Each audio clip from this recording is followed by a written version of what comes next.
Para comparar, el último balotaje alcanza el balotaje de 2015, lo tuvo a Macri con un 51,3% como ganador frente a un 48,7% de Daniel Scioli.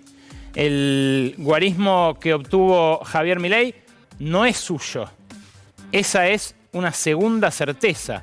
Milei ganó con votos prestados y por eso, la más pertinente para hacerse es la pregunta de qué le toca al prestamista, qué le toca al padrino de esa victoria, que es Mauricio Macri, con quien, como reveló hace instantes acá Gabriela Vulcano, estuvo reunido hoy el presidente electo, que en cambio no se vio con el presidente saliente en medio de una presión que en algunos minutos te voy a detallar también. En la suma de los votos, cuando uno mira provincia por provincia, no los quise aburrir con demasiados números hoy, pero salvo Córdoba, la cantidad de votos que obtuvo Javier Milei es la suma de lo que obtuvieron en la primera vuelta Juntos por el Cambio y la Libertad Avanza. Él no había logrado crecer nada, ni un punto de las PASO a las generales. Y sí consiguió sumar el 100% de los votos de Juntos por el Cambio en casi todas las provincias, con la excepción de Córdoba, donde también sumó los de Juan Schiaretti. Ahí la diferencia fue tremenda, fue 3-1 la votación que hubo en Córdoba, 75-25. Ahora, ¿la sociedad se hizo de ultraderecha por esto? Lo vamos a conversar en un rato con Semán y con Rosso, pero hay una primera aproximación que indica que no, que con esos votos prestados, en todo caso, ganó una alianza entre la ultraderecha y la centroderecha, que es lo que expresaba problemáticamente con sus internas el macrismo hasta las generales, donde quedó eliminada Patricia Bullrich. Ahora, no solo es esa la razón para pensar que la sociedad no se hizo de derecha. También cuando indagaron los encuestadores en las motivaciones del voto a Javier Milei, se encontraron con que entre sus propios votantes hay un montón que están en desacuerdo con la libre tenencia de armas, un montón que están en desacuerdo con que haya un mercado de órganos, pero también un montón de gente que está en desacuerdo con la dolarización y un montón de gente que está en desacuerdo con muchas otras ideas de las más disruptivas que esgrime. Lo cual muestra que en realidad lo que ganó fue el cambio frente a la continuidad. Lo que supo leer Macri fue que la pregunta no era sobre Milei, era sobre Massa, era sobre el gobierno. La pregunta que se hacía la mayoría de la sociedad, estoy diciendo, y no toda, en absoluto estoy diciendo que no sea válida la otra pregunta, la que se hizo el 45% del electorado. Ahora, muchos de los que lo votaron convencidos de que no va a poder hacer lo que dice que va a hacer o lo que decía que iba a hacer, bueno, ahora se van a ir a su casa a esperar. Y esa posibilidad o imposibilidad va a depender de los otros, de los que no lo votaron. Ahí aparece la restricción democrática de nuestro sistema político. El balotaje nos puso a elegir entre dos males. Era el mal menor lo que regía y por eso cada uno que votó, votó para que no ganara el otro. Es una cuarta certeza que se puede tener. Nadie podía defender mucho el voto a Massa en términos económicos en este contexto. Este contexto es el de 1 de cada 4 trabajadores pobres. 1 de cada 4 empleados o empleadas en relación de dependencia que tienen trabajo fijo es pobre. Es más, ese es un dato de la última ronda del EPH. Ahora ya quizás estemos cerca de 1 de cada 3 trabajadores pobres. Era un milagro que ganara Massa con esos números. Fue un milagro que llegara Massa competitivo a un balotaje como el de ayer.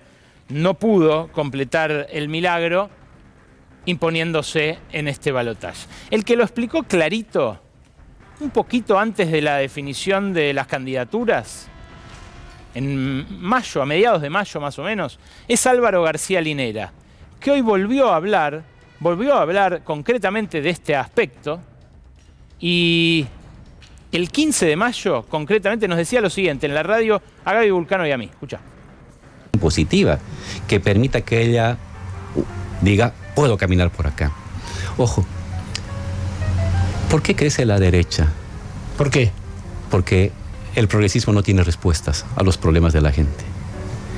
Y cuando los problemas se agravan cada vez más, las angustias son mayores y tú tienes silencio y ambigüedad, esa es la mejor manera de abonar el poderío de los sectores de la derecha. Un gobierno progresista, y supongo que un gobierno peronista, ¿no?, se juega por el lado de la gente humilde, de los pobres, de la gente que no tiene. Entonces, sé creativo en cómo tienes que ajustar a los ricos, a las empresas, a sus impuestos, su propiedad, su producción. Bueno, fíjate que lo que dice Linera es concretísimo. Lo que dice Linera es, fíjate cómo podés hacer para que la promesa inicial se cumpla sin el sobresalto de una inflación arriba del 100%. Hoy decía Linera a la mañana, 40, 50% es una cosa, 140% hace que se evaporen los sueños, los anhelos, el trabajo, el regalo de tu hijo, todo. Rompe la relación social, que en nuestra sociedad está mediada por el dinero, justamente. Hay un montón de otros factores que, insisto, vamos a revisar ahora. Tenemos un antropólogo, tenemos un periodista muy erudito para conversarlo al final del programa. Pero en estas placas lo que se puede ver es que el voto a Milei fue transversal. Así como fue inapelable, fue transversal. Ahora, tuvo, en algunos casos, una explicación muy concreta en esta base material. Fíjate, Prosumia es la encuestadora que más la pegó en esta vuelta. Es la de Guillermo Seita. Y lo que había mostrado es, en su última encuesta, el voto por condición laboral. Daba que ganaba por menos de lo que terminó ganando Milei, 53 a 47. Pero fíjate, entre los asalariados resultaba menos votado Javier Milei y, en cambio, era más fuerte entre los cuentapropistas. Los cuentapropistas, casi 2/3 votaban a Milei, o votaron, si suponemos que esta encuesta, al haberla pegado, la pegó también en este desglose socioeconómico. Entre los informales que reciben asistencia del Estado, también ganó Javier Milei, y por bastante.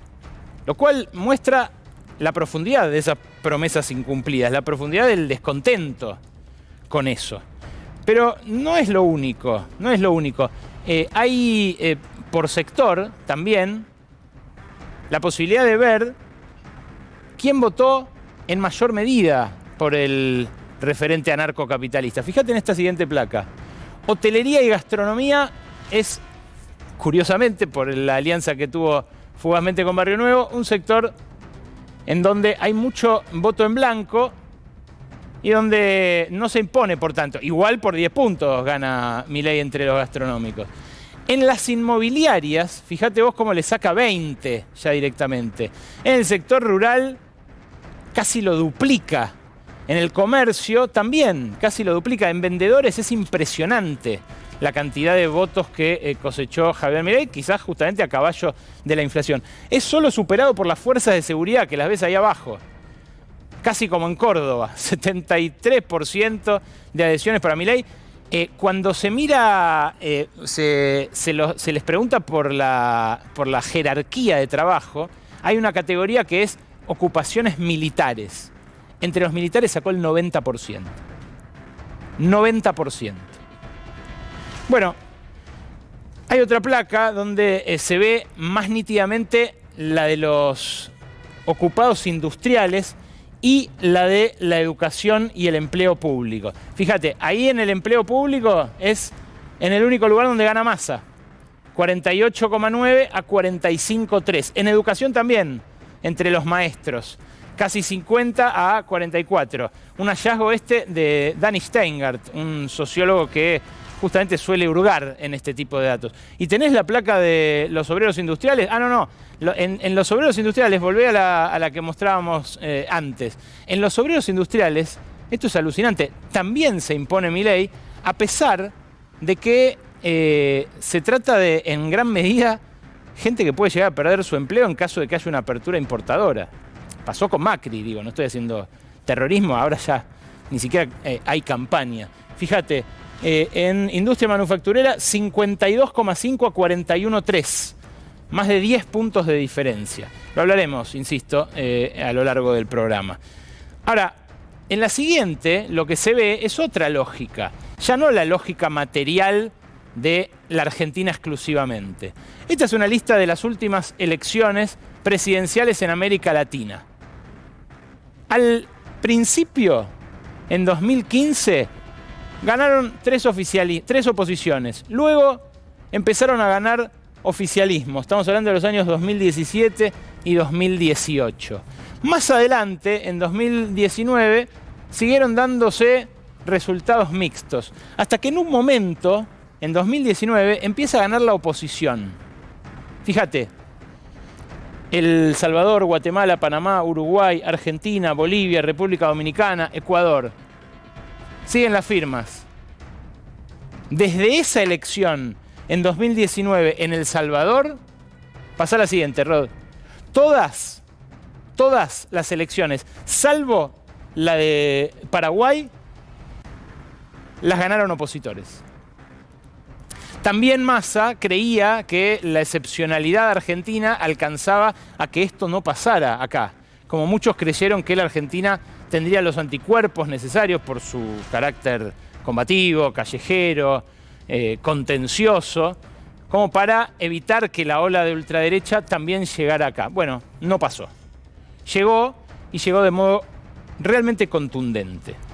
Ahora, el planeta está atónito frente al experimento de Javier Milei en un país como la Argentina. Ayer, correctamente, Milei dijo: voy a ser el primer presidente liberal libertario de la historia de la humanidad. Y digo correctamente porque sí, hubo mandatarios de ultraderecha en Europa, en América Latina, en Norteamérica, en general en todas las democracias occidentales aparecieron desde antes de la pandemia, especialmente después. Ahora, ninguno de ellos tiene esta posición como la que tiene Javier Milei frente al Estado. La decisión de destruir el Estado, de coparlo para destruirlo, algo que hasta su discurso de ayer mantuvo intacto y que ahora quizás en estas tensiones que empiezan a aparecer con sus nuevos socios tenga que reformular. Javier Milei, como todo populista de derecha, ya eligió un enemigo, un culpable, un chivo expiatorio. Era inicialmente la casta, ahora eso entró en contradicción porque la casta entró a su fuerza de modo inequívoco, pero lo son también, lo son los zurdos empobrecedores. Una categoría en la cual Milei intentó condensar, y lo hizo con mucho éxito, a todas las políticas que él considera delictivas por la justicia social. Él dice que es un robo la justicia social, y también la mala performance del último tiempo. Claro, la mala performance del último tiempo no es solamente del peronismo o de la centroizquierda, es de Macri también. Pero él consiguió enhebrar el descontento con Macri y el descontento con el peronismo en su favor secuencialmente. Primero, se deshizo de lo que había de progresismo en Juntos por el Cambio, después se deshizo de Bullrich y después se deshizo de Massa. Y esto, la verdad, barre con toda la subestimación que debió enfrentar Javier Milei y su séquito de hasta hace muy poco tiempo marginales en la opinión pública. No solamente en la dirigencia política, sino también en una parte de la sociedad. Milei también, como todo populista, anhela un pasado glorioso, o refiere a un pasado glorioso al que hay que volver, como Trump, ¿no? Hagamos Estados Unidos grande de vuelta. Lo curioso es a qué pasado remite Milei. Escuchalo porque ayer lo nombró en el discurso del triunfo. En definitiva, las ideas de nuestros padres fundadores, que hicieron que 35 años de ser un país de bárbaros pasáramos a ser la primer potencia mundial. Esas ideas se basan en tres premisas muy simples. Un gobierno limitado y quiero que quede claro esto, que cumple a rajatabla con sus compromisos que ha tomado. Respeto a la propiedad privada y comercio libre. Gobierno limitado, propiedad privada, comercio libre. Los padres fundadores, dice Milei, casi haciendo una traducción literal de Estados Unidos, así como emuló el logo de la Casa Blanca con ese logo que apareció inventado ayer de la oficina del presidente electo. Bueno, los padres peregrinos, los padres fundadores, dice él, nos llevaron a ser potencia del mundo en apenas 35 años. Ese pasado glorioso al que remite Milei, primero no era Argentina la primera potencia mundial, no lo fue nunca, en ese contexto tampoco. Es un pasado en el cual la mayoría vivía en conventillos y en el cual ese bienestar se limitaba a una oligarquía muy pequeña. Pero además, este canto librecambista que repite ahora Javier Milei va a contramano de lo que están haciendo los países desarrollados en todo el planeta. La ola proteccionista que envuelve a Europa y a Estados Unidos se está expandiendo por el mundo y solamente hay una excepción. Solamente hay un país que hoy clama por el libre comercio mundial. Paradójicamente es la China comunista. ¿Por qué? Porque no dejan entrar sus productos más baratos a esos países que dicen, no, nosotros vamos a proteger nuestra producción nacional, nuestro bienestar y las industrias estratégicas. Estuvo a punto de armarse una guerra por esto. Vivimos en parte en guerra por esto, tanto en Rusia como en Medio Oriente. Por suerte, la global, la general entre Estados Unidos y China pareció aflojar la semana pasada con la cumbre entre Biden y Xi Jinping. Pero fíjate hoy, además de aparecer en infinidad de memes, además de que el mundo hoy descubrió esas imágenes de Milei con la motosierra y demás que nosotros venimos viendo hace un año, hoy en la revista Nature apareció esto, la revista más prestigiosa del mundo científico. Una nota que en inglés, la tradujimos para ustedes, dice así: investigadores argentinos se tambalean tras la elección de un presidente anticientífico. Hay sorpresa, perplejidad en el mundo porque Argentina es un país mediano. Uno de los países que desarrolló una vacuna propia, uno de los primeros que vacunó. Y uno de los países además que tiene un sistema científico más nutrido. Son casi 13.000 investigadores del CONICET, los que ahora supongo que esperarán el telegrama. Y son muchos los que han hecho descubrimientos recontraprovechosos para la economía argentina. Bueno, Nature se pregunta qué pudo haber pasado y les responden científicos azorados de todo el país. ¿Dónde pasará la motosierra Javier Milei? Es la gran pregunta para hacerse en este momento. Porque fíjate en este cuadro, que es un cuadro oficial del esquema de recursos, gastos y déficit de la Secretaría de Hacienda, lo que se ve es que el 80% del déficit actual, aquel 2,4 primario con el que apunta a terminar el año, o el 4,4 financiero después del pago de deudas, el 80% es prestaciones sociales, subsidios y jubilaciones. ¿Se puede achicar este déficit incluso bajando impuestos? Porque fíjate el primer renglón, ese que dice recursos totales. Bajó durante el gobierno de Alberto Fernández. 1 punto del PBI es lo que sacrificó en recaudación. Si hubiera hecho lo de García Linera, ese sería otro número. Pero claro, intentó, achicando la recaudación, subir el gasto. Y eso es lo que empujó al Banco Central a la necesidad de financiar con emisión. Algo que, como dice Linera, se podría haber evitado, o por lo menos se podría haber intercalado con otras medidas para intentar sostener la transferencia que genera el Estado y no traer este caos que hizo perder al gobierno. ¿Habría sido otra la suerte con otro candidato, con un candidato que propusiera medidas de este tipo? Yo creo que no, porque esto es algo que ocurrió durante los últimos 4 años. No alcanzaba con proponer otra cosa hacia adelante, si evidentemente la lectura hacia atrás era tan lapidaria como muestran estos 11 puntos de diferencia.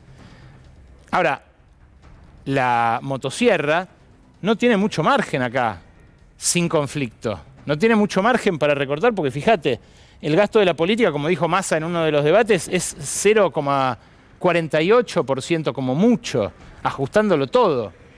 Las jubilaciones, en cambio, son 7 puntos. Las prestaciones en total son 11 puntos del PBI. ¿Querés volar la obra pública? Que no parece ser igual por lo que trasciende de los nombres que pueden aparecer. No parece ser, pero ¿querés volar la obra pública? Bueno, 1,8% del PBI. Ahí lo tenés. Eso es el gasto de capital, la obra pública.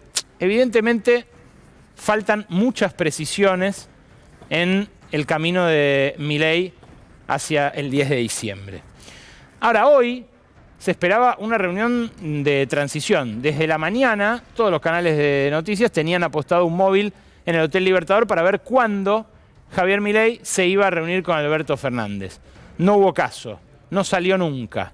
Sí salió un comunicado, al caer la tarde, de la oficina del presidente electo de la República Argentina, tal como les digo.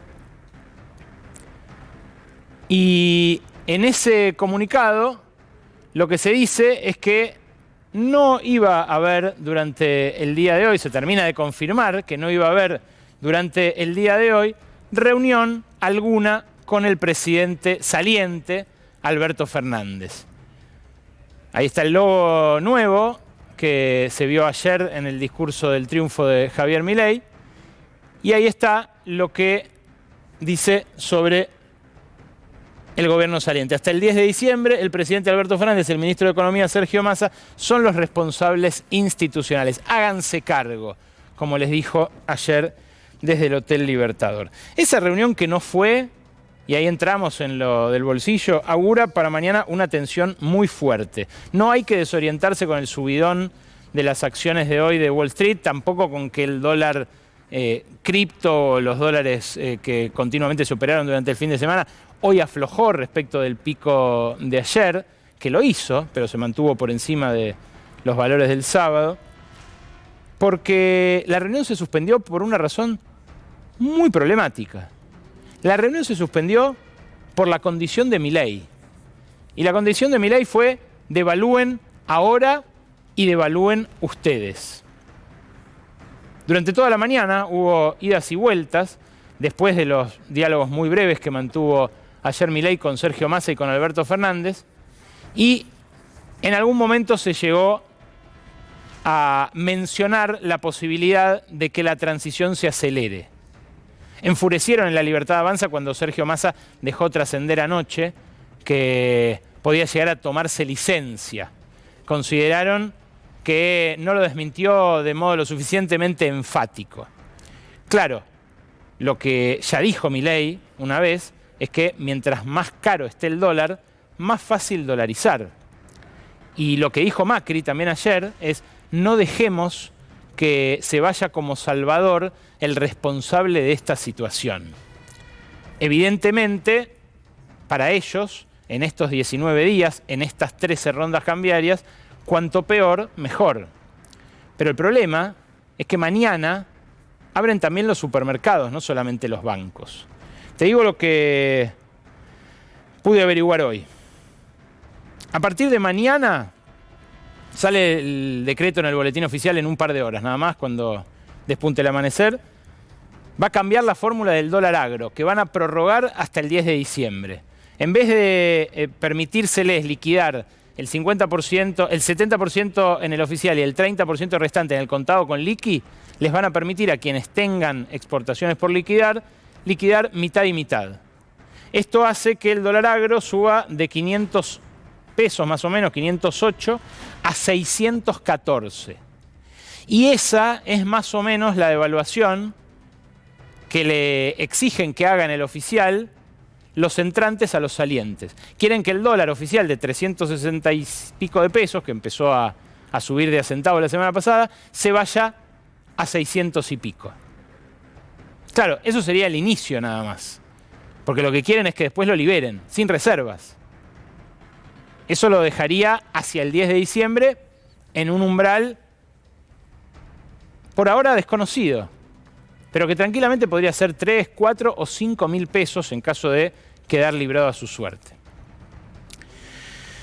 Los acuerdos de precios que se mantenían a los ponchazos porque Massa todavía estaba vivo políticamente hasta el viernes, se cayeron inmediatamente con el resultado de ayer. Hoy, feriado, hubo comunicaciones entre segundas líneas de los grandes supermercados, entre los proveedores, también a nivel segundas líneas de las grandes usinas de alimentos, y en todos los casos lo que llegaban eran advertencias de que mañana abren a otro precio. Mirá, Arcor picó otra vez en punta. Te voy a hablar de las que más alimentos venden en la Argentina. Arcor picó con un 35% de aumento en toda la lista de precios a partir de las 0 de mañana. Unilever, 40%.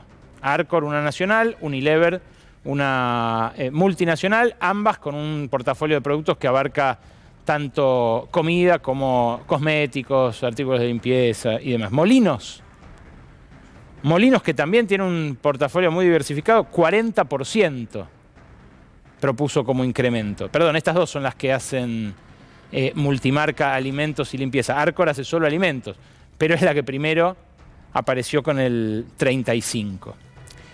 Y en ese contexto empieza a generar temores la dinámica ecuatoriana, la de una dolarización que sigue teniendo inflación durante muchos meses. Y como Milei fue algo equívoco en sus alusiones a la dolarización esta mañana, y como Milei dijo, admitió, sí, concretamente, que frenar la inflación le va a llevar entre 18 y 24 meses, cobra especial importancia esto que conversamos hoy con Miguel Ángel Broda, antiguo jefe de Javier Milei, maestro y formador de todos los economistas de la City, ultra ortodoxo él, y con vínculos con todas las empresas y con las embajadas más importantes. Escuchalo con atención, porque lo que dice Broda se parece mucho, por lo que pude averiguar, a lo que el establishment más concentrado espera como servicio de Javier Milei. Miguel Ángel, ¿usted cree que es viable que BlackRock o algún otro gran fondo de inversión global le preste a Javier Milei los 30.000 millones de dólares que hacen falta para rescatar las LELIQs y dolarizar a un tipo de cambio parecido al paralelo actual? No creo que la dolarización sea algo inminente. Hay que hacer trabajos previos muy grandes y Argentina hoy está fuera de los mercados internacionales y usted lo ve en la reacción. Los títulos apenas suben a pesar de que el presidente dijo que Argentina va a cumplir sus compromisos, el próximo presidente. Mire, yo información de BlackRock no tengo, ha sido cliente mío en el pasado, pero la verdad es que el fiduciario para conseguir de los 30.000 millones es una cuestión no de ahora. Ahora lo que tenemos que salir a mandar y a pedir ayuda son los 5.000 millones de dólares que tenemos hasta mitad de febrero y que no tenemos nada en el Banco Central. Y tenemos que volver a tener un acuerdo con el fondo que está caído. Les decía, lo de Broda es muy ilustrativo. Él dice, la dolarización, no es algo inminente. Lo que hay que hacer ahora es cubrir los vencimientos que vienen y cerrar un acuerdo con el Fondo Monetario. ¿Qué quiere decir eso? Apretar las clavijas del ajuste de un modo de shock, como se autocriticó por no haber hecho Mauricio Macri. O sea, lo que augura Broda, lo que auguran los empresarios que rápidos ayer aparecieron en el búnker, como Wertheim, por ejemplo, que sorprendió, sobre todo por los antisemitas que bancan a Javier Milei, lo que esperan es ese recorte. Es un macrismo recargado y de shock. Y tiene razón Broda en que los vencimientos que siguen son tremendos. Diciembre, enero, febrero, marzo, abril, mayo, junio y julio del año que viene tienen esos vencimientos, en algunos casos en simultáneo, entre el Fondo Monetario y los bonistas. Claro, los de los bonistas son los que renegoció Martín Guzmán, los del Fondo Monetario son los vencimientos originales de Macri. Pero en enero, 4.000 millones de dólares, ¿de dónde van a salir? Bueno, es la posición de la que arranca un Javier Milei que ya dijo, y a los gritos, como escucharon recién, lo más importante es honrar los compromisos del Estado. Bueno, Emilio Campo, que es el referente de la dolarización de Milei, habló la semana pasada en un estudio de abogados de la City y dio precisiones que en su momento, me parece, nadie miró con demasiada atención, porque era un evento medio técnico y porque estábamos al calor de la campaña. Pero fíjate lo que dice Ocampo sobre la dolarización, porque tiene mucho que ver con lo que va a pasar mañana. También les quiero comentar que cualquiera que opine o quiera opinar o dar afirmaciones contundentes respecto a mi supuesto plan no sabe de lo que habla, porque digamos nuestro plan no lo hemos compartido con otros economistas que están fuera de nuestro equipo, y por lo tanto cualquier deducción que hagan en base a lo que escribimos en un libro con Nico Kachanowski, que lo escribimos en el año 2021 en un escenario distinto como economistas independientes, puede llevar a errores. Volviendo al ejemplo, en el caso de Panamá coexisten dos monedas, pero el dólar es la moneda. En el caso de Ecuador se opta por la supresión de la moneda local, y al año siguiente en El Salvador se aprueba la Ley de Integración Monetaria, que es una ley que dispone que el dólar es moneda de curso legal en conjunción con el colón, que era la moneda de El Salvador. Entonces, en El Salvador existen y coexisten estas dos monedas, el dólar y el colón. Coexisten en el plano legal, en el plano concreto de las transacciones de la economía existe el dólar. La gente rápidamente decidió dolarizar. Claro, lo dice muy claramente. Lo de Horacio Rosati, el jefe de la Corte Suprema, de advertir que es una de las tareas del Ejecutivo emitir moneda, se salva así. Puede existir, como ocurrió allí en El Salvador, una especie de simultaneidad en la cual rápidamente una de las monedas se va al tacho, se convierte en excremento, como ya dijo Javier Milei. Es algo problemático porque los empleados públicos que queden cobrarían en esa moneda. Pero es justamente parte del salto a lo desconocido que ayer decidió emprender el pueblo argentino, que es el único soberano. Ahí es fuerte de verse en el espejo de esos tres países, ¿no? Panamá, Ecuador y El Salvador. Fuerte también es ver que se sostiene el criterio de cuanto más caro esté el dólar, mejor para dolarizar después, porque en el medio, como les digo, están estos días y en el medio está un verano que asoma bastante tenso y bastante turbulento. Pero no queda otra que agarrarse fuerte y no desesperar, como dijo Norita, porque hemos pasado peores.